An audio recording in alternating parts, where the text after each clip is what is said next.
As we open our Bible today at Ezra chapter 2, we're presented with a long list of largely unpronounceable names. While some people are interested in discovering their family history, few today get excited about a list of names. A telephone directory is not what most of us have in mind when we want a good read. However, there are cultures where a knowledge of one's ancestry is vital, and the long list of names contained within this chapter is not to be passed over in pursuit of what might appear more interesting reading. Rather, these verses are intended to teach us some very important lessons. The people who returned from Palestine were few in number. In verse 64 we're told there were 42,000 of them, plus some slaves. This was a small fragment of a once mighty nation which had counted its population in millions. However, small though they were, in verse 2 we're told they were given the full name of the people of Israel, and like Israel of old they had 12 new leaders. Later they will offer the sacrifices appointed for all Israel. We'll see this in chapter 6 verse 17. Thus they are pictured here as the true Israel, the remnant left after the harsh pruning process of the previous years, and this process predicted by the prophets had exempted nobody. Thus of the 24 priestly families who had gone into the exile, only 4 remained, as we're told in verse 36.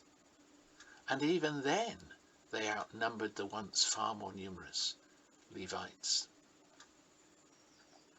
However, in the midst of judgment, these people had stood firm. They remained faithful to their past and still remembered their home addresses. This is surely the point of verses 3 to 35. As a result of this, they saw the future dawn upon them as God fulfilled his promises in and through them. Today in parts of the world, in many parts of the world, churches are declining and becoming extinct. The judgment of God seems present everywhere. Yet in the midst of all this, we are to hold fast to God and prayerfully long for the reappearing of his presence and his blessing once more. Though it is delayed, God will not fail us. Yet the people were not idle, wallowing in the hopelessness of their situation. When the time came, they were ready to leave the relative comforts of Babylon, to return to the land where privation was the order of the day, and considerable effort was required to re-establish their presence in the land of promise. God did not do it all for them. And there is a lesson here for all of us. Too easily we give up and pass all the responsibility onto God. It's his job, we say. But this is not the biblical picture. God is sovereign. But even in the most hopeless of situations, he expects us to do what we can. We cannot be idle in his service. What then did the people who returned from Babylon do when faced with the huge problems they encountered on re-entering the land of Judah?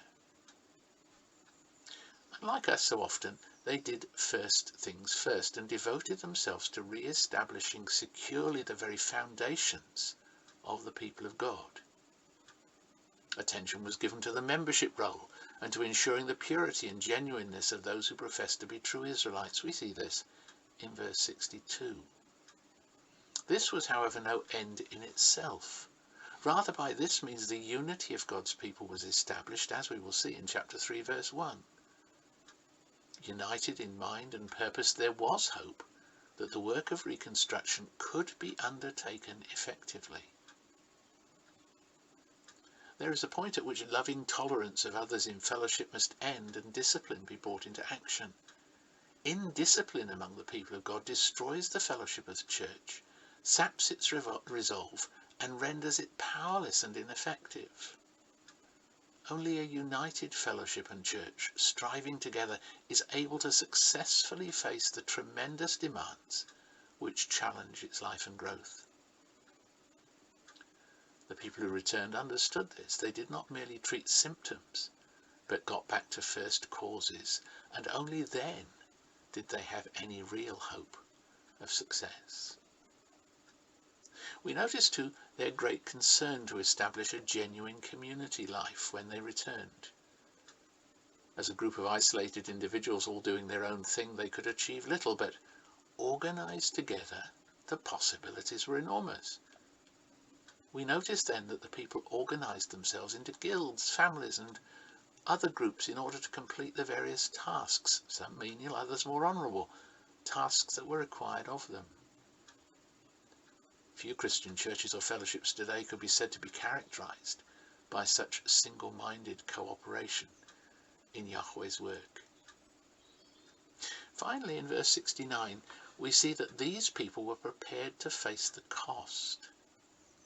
Their great concern was to see the symbol of God's presence among them, the temple, rebuilt.